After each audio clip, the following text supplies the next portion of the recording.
Baik, saya sapa kita semua. Selamat siang, Shalom. Selamat siang, Shalom. Sekali lagi, selamat siang, Shalom. Selamat siang, Shalom. Kita mengucap syukur buat kasih Tuhan dalam kehidupan kita, sehingga sampai saat ini kita masih diberikan nafas kehidupan, bahkan kita dapat berkumpul di tempat ini dengan penuh sukacita. Walaupun di luar sana banyak badai kehidupan, tapi kita lewati hanya untuk demi mendengarkan firman Tuhan. Amin. Baik, saya juga mengucapkan terima kasih kepada Bapak dosen pengampun mata kuliah Homiletika 2 yang telah memberikan saya kesempatan untuk dapat menyampaikan firman Tuhan pada siang hari ini. Baik, langsung saja mari kita buka kebenaran firman Tuhan kita yang terambil dari Filipi 4 ayat 4 sampai 7. Sekali lagi, Filipi 4 ayat 4 sampai 7. Nanti kita akan baca secara sponsor ya. Ayat yang keempat akan saya bacakan, ayat yang kelima akan teman-teman bacakan, dan ayat yang ketujuh kita akan baca secara bersama-sama. Sekali lagi, Filipi 4 ayat 4 sampai 7. Sudah mendapatkannya? Amin. Amin. Lembaga Indonesia memberikan judul nasihat-nasihat terakhir. Ayat yang keempat, bersukacitalah senantiasa dalam Tuhan. Sekali lagi kukatakan, bersukacitalah. Hendaklah kebaikan hatimu diketahui semua orang, Tuhan sudah dekat. Janganlah hendaknya kamu khawatir tentang apapun juga, tetapi nyatakanlah dalam segala hal keinginanmu kepada Allah dalam doa dan permohonan dengan ucapan syukur. Sama-sama. Damai sejahtera Allah yang melampaui segala akal, yang akan menjaga hati dan pikiranmu dalam Kristus Yesus. Amin. Amin. Dari kebenaran firman Tuhan kita yang telah kita bacakan, saya ambil tema yaitu berbahagia dalam penderitaan. Sekali lagi tema firman Tuhan kita pada hari ini yaitu berbahagia dalam penderitaan. Setiap kita pasti merindukan yang namanya kebahagiaan. Saya yakin dan percaya setiap kita di tempat ini tidak ada yang ingin menderita. Kita pasti menginginkan setiap harinya, setiap langkah kehidupan kita pasti menginginkan suatu kebahagiaan. Banyak orang di luar sana yang memiliki begitu banyak uang, begitu banyak harta, memiliki rumah mewah, memiliki jabatan tinggi, ingin membeli yang namanya kebahagiaan. Jadi dari orang-orang ini kita disimpulkan bahwa uang, harta, jabatan tinggi tidak dapat menjadi suatu ukuran bagi kita untuk menjadi bahagia. Karena kebahagiaan yang sejati yang sesungguhnya itu adalah berasal daripada Tuhan. Amin. Amin. Nah, mungkin teman-teman bertanya, apa-apaan sih Wida berbahagia dalam penderitaan? Orang menderita tentunya merasa mengalami yang namanya kesedihan, mengalami yang namanya kegalauan tingkat tinggi. Itu bahasa anak-anak muda sekarang. Diputusin sama pacarnya, story WA galau, story Facebook galau. Orang yang menderita tentunya mengalami yang namanya amarah, emosional. Nah, teman-teman yang terkasih dalam nama Tuhan, bagaimana kita mempelajari hal ini berbahagia dalam penderitaan? Mari kita belajar bersama-sama sesuai dengan nats yang kita baca pada hari ini dalam Filipi 4 ayat 4 sampai ayat yang ke-7. Bagaimana langkah-langkahnya supaya kita dapat berbahagia di dalam penderitaan? Maka yang pertama yaitu memiliki hati yang tetap bersukacita. Dalam ayatnya yang keempat, saya minta saudara Kak Evan untuk membacakannya untuk kita semua. Dalam bunyi firman Tuhan, bersukacitalah senantiasa dalam Tuhan. Sekali lagi kukatakan bersukacitalah. Amin. Amin. Saya rasa setiap kita akan gampang bersukacita ketika kita mendapatkan berkat. Ketika kita diberikan hadiah oleh seseorang, kita akan dengan mudahnya untuk bersukacita. Tetapi bagaimana kita dapat bersukacita ketika kita dalam problem, dalam masalah? Bagaimana cara kita untuk bersukacita?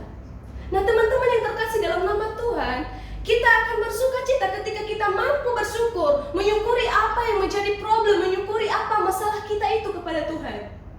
Karena melalui masalah itu kita menjadi kuat. Melalui masalah itu iman kita semakin bertumbuh. Amin. Amin. Nah, saudara-saudara yang terkasih dalam nama Tuhan, karena di dalam bersyukur kita akan mendapatkan buah sukacita. Ketika kita bersukacita, otomatis kita akan berbahagia meskipun di dalam penderitaan. Amin. Amin. Nah, sebaliknya teman-teman, ketika di di dalam problem, ketika di dalam masalah, kita tidak mampu untuk bersuka cita, kita tidak mampu untuk bersyukur, kita akan berkeluh kesah, kita akan mengeluh, kita akan putus asa di dalamnya. Ya maka yang terjadi adalah kita akan merasa, oh aku ini sangat lemah, aku tidak mampu menghadapi masalah ini Tuhan, aku tidak kuat Tuhan. Tetapi sebaliknya, kalau kita bersyukur, kita mampu mengucap syukur atas setiap kejadian dalam kehidupan kita, Tuhan akan mengaruniakan kita sukacita.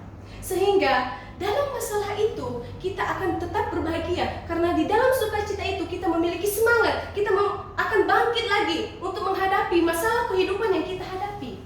Sehingga dalam sukacita kita akan mengalami yang namanya kebahagiaan meskipun di tengah-tengah badai kehidupan kita. Amin. Jadi teman-teman firman Tuhan, kalau kita juga baca dalam 1 Tesalonika ayat 5:18 mengatakan bahwa mengucap syukurlah dalam segala hal. Tidak kita hanya mengucap syukur ketika hanya bahagia saja, tetapi kita juga mengucap syukur ketika kita lagi dalam keadaan duka, dalam keadaan penderitaan, dalam keadaan banyak masalah. Jadi teman-teman yang terkasih dalam nama Tuhan, apa yang bisa kita pelajari hari ini? Kita harus mampu bersyukur dalam segala keadaan, kondisi, situasi yang kita hadapi. Kita tidak boleh mengeluh, kita harus berjuang supaya kita bisa bersuka cita dalam menghadapi masalah itu. Ketika kita bersuka cita, maka kita akan berbahagia walaupun di tengah-tengah penderitaan. Amin. Amin. Maka yang kedua yaitu, jika yang pertama tadi yaitu memiliki hati yang tetap bersuka cita, maka yang kedua yaitu memiliki hati yang tetap mau berbuat baik. Ayatnya yang ke-5, saya silakan kepada Kak Yanti untuk dapat membacakannya kepada kita semua.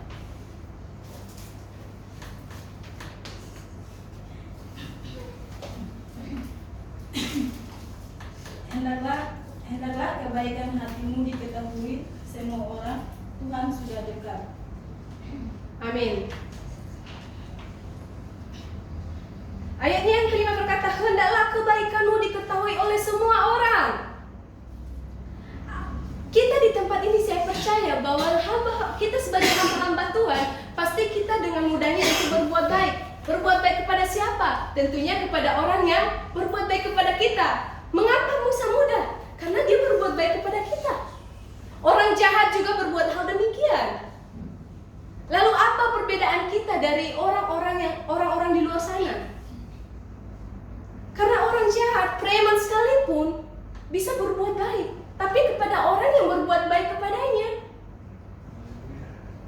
Lalu apa perbedaan kita dari mereka? Nah teman-teman yang terkasih dalam nama Tuhan, firman Tuhan hari ini mengajarkan kita berbuat baik, kita tunjukkan kasih, kebaikan kita kepada semua orang. Kepada semua orang di sini mencakup orang-orang yang tidak menyukai kita, orang-orang yang membenci kita. Mungkin sangat mudah bagi kita ketika orang itu berbuat baik kepada kita. Lalu bagaimana dengan orang-orang yang membenci kita? Lalu bagaimana dengan orang-orang yang tidak menyukai kita? Mampukah kita untuk menunjukkan kasih kebaikan kita kepada mereka? Saya yakin dan percaya kita sebagai anak-anak Tuhan, apalagi hamba-hamba Tuhan yang dibentuk di STT Kataros Indonesia Bekasi, kita pasti mampu. Amin. Amin. Karena Tuhan terlebih dahulu mengasihi kita. Itu bukan karena kebaikan kita. Tuhan berbuat baik kepada kita bukan karena hebatnya kita, tetapi karena kasih Tuhan, karena kebaikan Tuhan di dalam kehidupan kita. Amin. Amin. Jadi dengan demikian, kita juga harus berbuat baik kepada orang lain. Ketika kita berbuat baik kepada orang lain, orang-orang di sekitar kita melihat, oh itu anak Tuhan Yesus. Wow, luar biasa ya anak Tuhan Yesus. Amin. Sehingga kita menjadi panutan, teladan bagi orang lain. Nah, ketika kita mengasihi orang lain, ketika kita mengasihi orang-orang di sekitar kita, meskipun mereka tidak menyukai kita, mereka akan berbalik hati kepada kita. Artinya di sini bahwa mereka juga mengasihi kita. Mereka akan menyukai kita, sehingga dimanapun kita berada, ketika mereka mengasihi kita, kita akan merasa aman, bukan? Amin.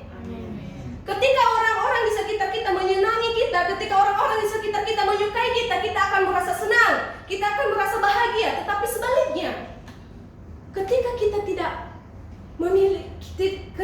tidak bisa menunjukkan kasih kebaikan kita kepada orang lain, kita akan dibenci. Jika dari mulut kita, dari ungkapan kita hanya bisa menyinggung perasaan orang lain, dia hanya bisa sakit hati, akhirnya dia tidak mau kepada kita. Dia akan membenci kita, dia tidak akan menyukai kita. Otomatis ketika orang lain tidak menyukai kita, tidak senang terhadap kita, kita pasti tidak akan merasa senang. Kita bayangkan di tempat ini, saya di sini adalah orang yang tidak baik kepada kalian. Saya setiap harinya berkata-kata yang dapat menyinggung perasaan kalian. Saya yakin dan percaya, saya masuk ke kelas ini ketika kalian tidak senang kepada saya juga tidak merasa damai. Saya tidak merasa senang.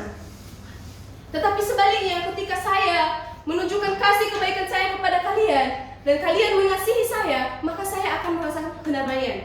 Ketika kita merasa kedamaian, maka disitulah kita akan mendapatkan kebahagiaan. Meskipun mengasihi orang-orang yang kita benci itu sangat sulit, mengasihi orang-orang yang tidak menyukai kita itu sangat sulit, tetapi kalau kita memampukan diri kita, kita pasti bisa bersama dengan Tuhan. Amin.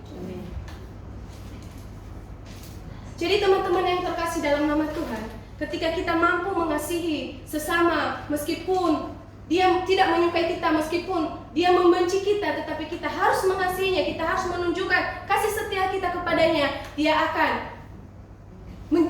Kita akan menjadi panutan bagi dia, sehingga ia akan bisa juga mengasihi kita seperti kita mengasihi dia, sehingga terjalin kedamaian di antara kita. Dan dari kedamaian itulah kita akan berbahagia. Yang awalnya sangat menyakitkan, yang awalnya penderitaan, kita harus mengasihi orang itu karena orang itu membenci kita.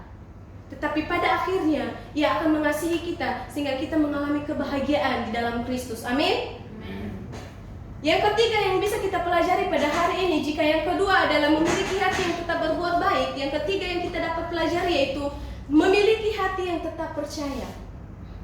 Sekali lagi, memiliki hati yang tetap percaya. Dalam ayatnya yang ke-6 berkata, janganlah hendaknya kamu khawatir tentang apapun juga, tetapi nyatakanlah dalam segala hal yang keinginanmu kepada Allah dalam doa dan permohonan dengan ucapan syukur.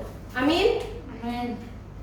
Dari firman Tuhan hari ini mengajarkan kita bahwa kita harus memiliki hati yang percaya. Percaya di sini artinya tidak bimbang, tidak goyang, tidak khawatir. Kita tidak boleh khawatir tentang apapun juga. Tetapi marilah kita percaya oleh kuasa Tuhan, bahwa hanya Tuhan yang mampu mencukupkan segala keperluan kita. Karena ketika kita terus menyimpan rasa khawatir itu akan menjadi sebuah ketakutan kepada kita. Ketakutan seperti apa? Kita akan merasa takut apa akan yang terjadi hari esok. Kita akan takut jika kita tidak memiliki teman. Kita akan takut ketika kita ditinggalkan. Nah, teman-teman yang terkasih dalam nama Tuhan, akhirnya ini membuat kita tidak percaya akan kuasa Tuhan dalam kehidupan kita, sehingga kita merasa tidak aman, merasa tidak damai, sehingga kita diombang-ambingkan oleh keadaan yang kita hadapi. Nah, teman-teman yang terkasih, bagaimana supaya kita tidak khawatir sehingga kita mengalami kebahagiaan? Maka ayatnya yang ke-6b berkata, nyatakanlah dalam segala hal keinginanmu kepada Allah dalam doa. Nyatakanlah segala keinginanmu kepada Allah dalam doa. Jadi teman-teman yang terkasih dalam nama Tuhan, jika ada yang malas berdoa, hari ini bertobatlah kau ya teman-teman. Amin. Jangan hanya kita banyak permohonan kepada Tuhan, tetapi doa kita hanya sedikit kepada Tuhan. Tetapi mari kita bertekun terus dalam doa kepada Tuhan. Karena kita memiliki begitu banyak permohonan, kita juga terus berdoa kepada Tuhan, supaya Tuhan akan menjawab indah tepat pada waktunya sesuai dengan kehendaknya. Jadi ketika kita meminta kepada Tuhan, kita tidak usah pernah ragu. Kita tidak usah bimbang. Kita harus berdoa kepada Tuhan itu dengan penuh keyakinan, dengan penuh kepercayaan bahwa Tuhan akan sanggup memberikan kepada kita apa yang kita perlukan. Karena hanya dengan percaya kepada Tuhan, kita akan merasa aman, kita akan merasa tenang, kita akan merasa bahagia sekalipun di tengah-tengah penderitaan kita. Jadi teman-teman yang terkasih dalam nama Tuhan, Firman Tuhan ini mengajarkan kita supaya kita tetap memiliki hati yang tetap percaya kepada Tuhan. Jangan pernah khawatir. Ketika teman-teman merasa khawatir, mintalah kepada Tuhan, bawalah dalam doa kepada Tuhan dengan penuh ucapan syukur. Karena hanya dengan membawa doa kepada Tuhan, hanya disitulah kita bisa berkomunikasi, menyampaikan segala sesuatu kekhawatiran kita kepada Tuhan. Jadi teman-teman yang terkasih, jangan malas berdoa. Mari kita bertekun di dalam doa kepada Tuhan. Jadi ketika kita sudah mampu untuk bersuka cita, kita mampu melakukan kebaikan, percaya kepada Tuhan, maka ayat yang ke-7 kita baca secara bersama-sama. 1, 2, 3. Damai sejahtera Allah yang melampaui segala akal akan memelihara hati dan pikiran dalam Kristus Yesus. Nah, hati dan pikiran kita akan ketika kita sudah melakukan hal ini, maka Tuhan akan memberikan damai kepada kita. Dia akan memelihara pikiran kita. Nah, ketika Tuhan yang memelihara, ketika Tuhan yang memberikan damai sejahtera dalam kehidupan kita, kita yakin dan percaya bahwa kita akan mengalami kebahagiaan walaupun di tengah-tengah badai kehidupan kita. Amin. Jadi teman-teman yang terkasih dalam nama Tuhan, ada 3 hal yang bisa kita pelajari hari ini dari kebenaran firman Tuhan ini. Berbahagia dalam penderitaan ini. Yang pertama yaitu memiliki hati yang tetap bersuka cita di dalam Tuhan. Yang kedua, memiliki hati yang tetap berbuat baik. Dan yang ketiga, memiliki hati yang tetap percaya kepada Tuhan. Sehingga dengan ini kita akan mampu berbahagia sekalipun di dalam penderitaan. Baik, demikian kebenaran firman Tuhan yang bisa saya sampaikan pada hari ini. Saya sapa kita semua, Shalom.